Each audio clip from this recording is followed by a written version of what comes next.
और देखिए इस बीच बड़ी खबर किशनगंज से सामने आ गई है, जहां पर दिल्ली डिब्रूगढ़ राजधानी एक्सप्रेस को रोका गया है। धुआं दिखने के बाद से ट्रेन रोकी गई है। B6 बोगी से धुआं निकल रहा था। 45 मिनट से किशनगंज स्टेशन पर ही ट्रेन खड़ी है। ब्रेक में खराबी से धुआं निकलने की बात कही जा रही है, जिसे थोड़ी देर में ठीक कर लिया जाएगा। आशीष सिन्हा हमारे साथ, न्यूज 18 संवाददाता। आशीष, क्या खबर है धुआं निकलने को लेकर के? जी देखिए, राजधानी एक 24-24 गाड़ी में अचानक बोगी नंबर B6 में धुआं निकलने की शिकायत आई, जिसके बाद थोड़ा देर के लिए अरपा तफरी का माहौल रहा, जिस पर इंजीनियर की टीम आकर उसको दुरुस्त कर दी है। जी चलिए, शुक्रिया इस अपडेट के लिए आपका। और देखिए, सिमडेगा का अटल बिहारी वाजपेयी पार्क इस साल नए रंग रूप में नजर आएगा।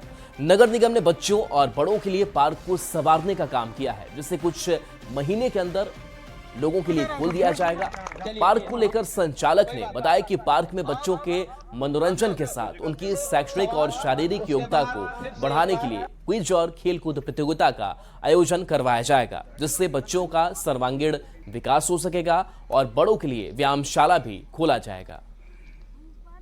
पार्क को सजाने संवारने का काम किया जा रहा है और निश्चित तौर पे कहा जाए तो आने वाले 1-2 महीना के अंदर आप देखिएगा, ये अटल पार्क जो है, जो पूर्व प्रधानमंत्री अटल बिहारी वाजपेयी जी के नाम पर बनाया गया है, इसे सजने संवारने का काम किया जा रहा है और एक नए क्लेवर, एक नए रंग में आपको ये अटल पार्क नज़र आएगा, जहां बच्चों के लिए खेलकूद और मनोरंजन के सभी साधन उपलब्ध कराए जाएंगे। खबर रांची से है, जहां की सिरमटोली फ्लाईओवर के निर्माण काम में अब तेजी देखने को मिल रही है। 7 जनवरी से 16 जनवरी तक ब्लॉक मिलने के बाद 2 सेगमेंट का काम पूरा होने की उम्मीद है। ब्लॉक की वजह से कई ट्रेनों का परिचालन रद्द किया गया है, जबकि कुछ ट्रेनों के रूट में बदलाव किए गए हैं। साथ जानकारी दे रहे हैं संवाददाता अविनाश कुमार। रांची में सिरमटोली फ्लाईओवर का काम अब तेजी से आगे बढ़ेगा।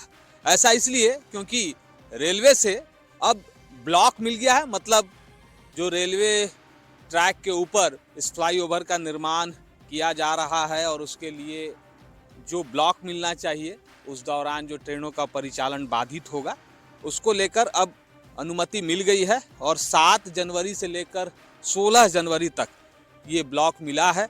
2 भाग में ये अनुमति मिली है। 7 से 12 तक की बात कर लें, मतलब 7 जनवरी से 12 जनवरी तक हर दिन 4 घंटे का ब्लॉक होगा और फिर 13 से 16 तक की अगर हम बात कर लें तो हर दिन 2 घंटे का ब्लॉक होगा। अगर हम इस सिरमटोली फ्लाईओवर की बात कर लें, और जिस तरह से पूरे देश भर में ये चर्चा में भी है कि ये केबल स्टे ब्रिज, जिसका 3 सेगमेंट का काम अभी बचा हुआ है, इस ब्लॉक के बाद भी कहा जा रहा है कि इस दौरान 2 ब्लॉक का ही काम सेगमेंट का ही काम हो पाएगा और 1 सेगमेंट का काम बचा रह जाएगा। तो आने वाले समय में एक बार फिर से ये ब्लॉक लेने की तैयारी भी होगी। लेकिन 7 से 16 जनवरी तक की अगर हम बात कर लें तो जिस तरह से ये ब्लॉक मिला है और जो तैयारियां हैं, उन तैयारियों की एक हम तस्वीर भी आपको दिखा रहे हैं कि किस तरह से ये केबल स्टे ब्रिज की बात करें, फ्लाईओवर